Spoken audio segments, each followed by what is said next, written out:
जय श्री राम भक्तों। माघ मास का पावन महीना चल रहा है और इस पावन महीने में हम कुछ भी दान पुण्य, कथा, भजन, कीर्तन, श्रवण, स्नान भी कर लेते हैं, उसका हमें करोड़ों करोड़ों गुना शुभता फल की प्राप्ति होती है। हमारा शास्त्र कहता है कि जो कोई माघ मास में गंगा और यमुना का स्नान करता है वह प्रतिदिन 1000 स्वर्ण मुद्रा दान करने का फल प्राप्त करता है तथा 1000 कपिला गौ के दान का फल मिलता है।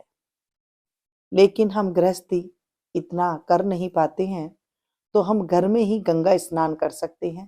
थोड़ा सा गंगा जल डाल करके ऊपर से पानी जो हम डालते हैं वैसे ही डाल करके स्नान कर सकते हैं। वैसे भी नहीं कर सकते हैं तो जो शुद्ध जल है, मतलब बाल्टी को आप मांज धो करके रखें और उसमें आप शुद्ध जल भर ले, जिससे आप स्नान करते हैं। गर्म है, ठंडा है, जैसा भी है, जैसे आपके स्वास्थ्य को सहन करता हो, वैसे आपकी बॉडी जैसे सहन करती हो वैसे आप पानी ले सकते हैं। देखिए, गंगा नदी में तो पानी गरम गरम होता है वहां पर जब हम जाते हैं, लेकिन हमारे घरों में टंकियों का पानी ठंडा होता है।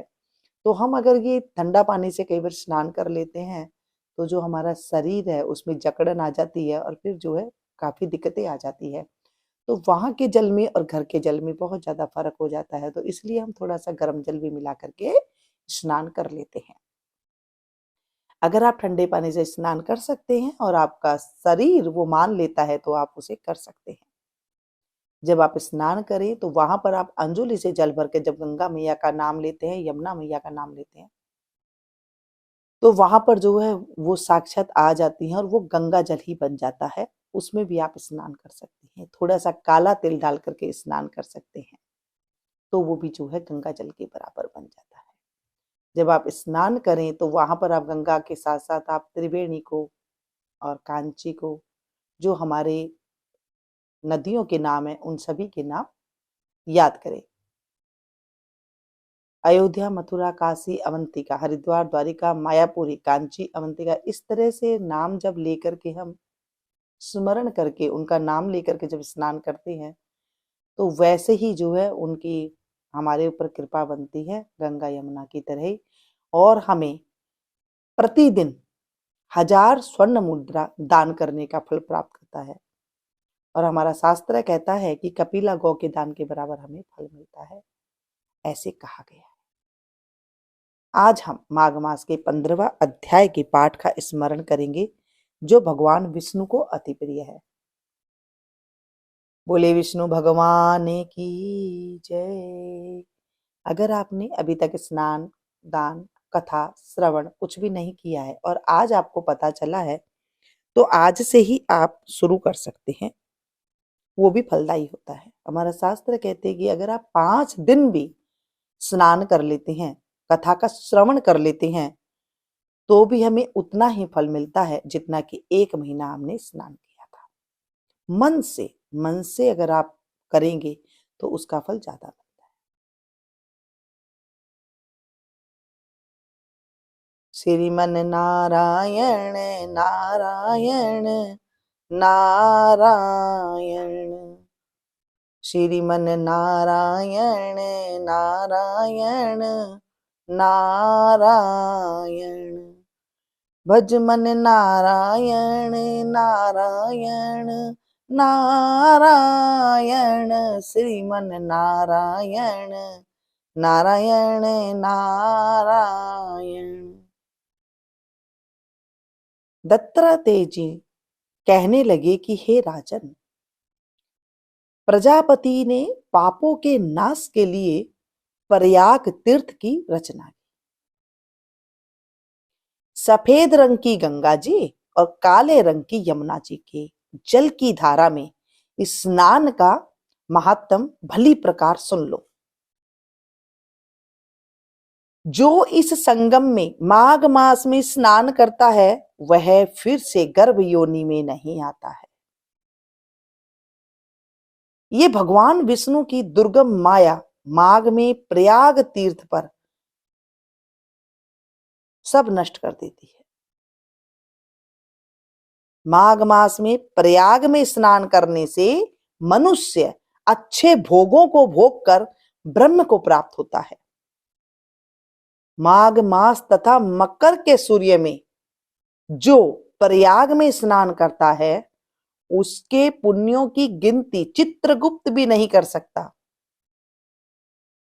100 वर्ष तक निराहार रहकर जो पुण्य प्राप्त होता है वही फल माघ मास में 3 दिन प्रयाग में स्नान से होता है। जो फल 100 वर्ष तक योगाभ्यास करने से मिलता है, जैसे सर्प पुरानी कांचली को छोड़कर नया रूप ग्रहण कर लेता है, वैसे ही माघ मास में स्नान करने से मनुष्य पापों को छोड़कर स्वर्ग को प्राप्त होता है, दुखों से मुक्ति पाकर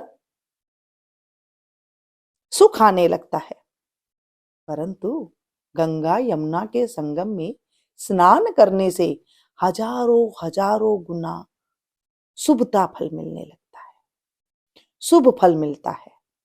हे राजन,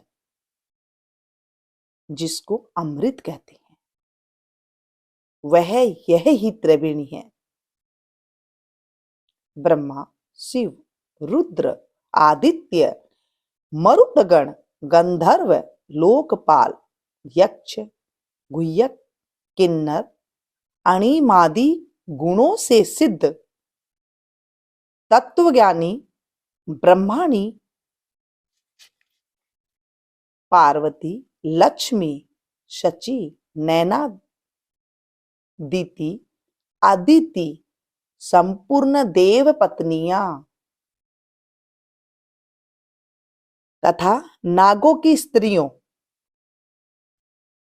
घृतांची, मेनका, उर्वशी, रंभा, तिलोत्तमा, अस्परा, अप्सरागण और सब पितर मनुष्यगण कलयुग में, गुप्त और सतयुगादि में प्रत्यक्ष सब देवता माघ मास में स्नान करने के लिए आते हैं।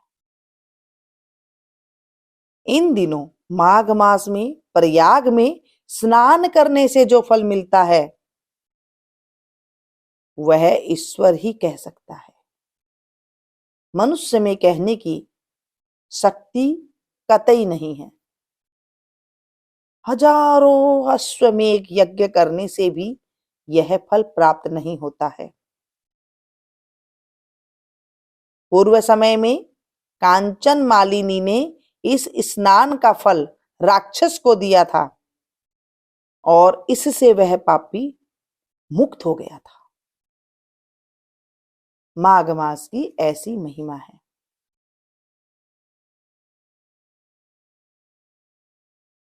बोलिए विष्णु भगवान की जय। हे प्रभु, आज हमने माघ मास की कथा का स्मरण किया है। इस कथा में कोई त्रुटि हो गई हो तो अबोध बच्चे समझकर माफ कर देना। अधूरी है तो पूरी करना, पूरी है तो हे प्रभु इसे स्वीकार करना। हे प्रभु, अगर हम तीर्थ में जा सकते हैं तो अच्छी बात है, नहीं तो हम घर पे ही भगवान से करुणा करके, करुणा में पुकार करके उनसे कह सकते हैं, प्रभु हमारे जीवन से भी हम घर में स्नान कर रहे हैं, उसमें हमारे पापों का नाश कीजिए।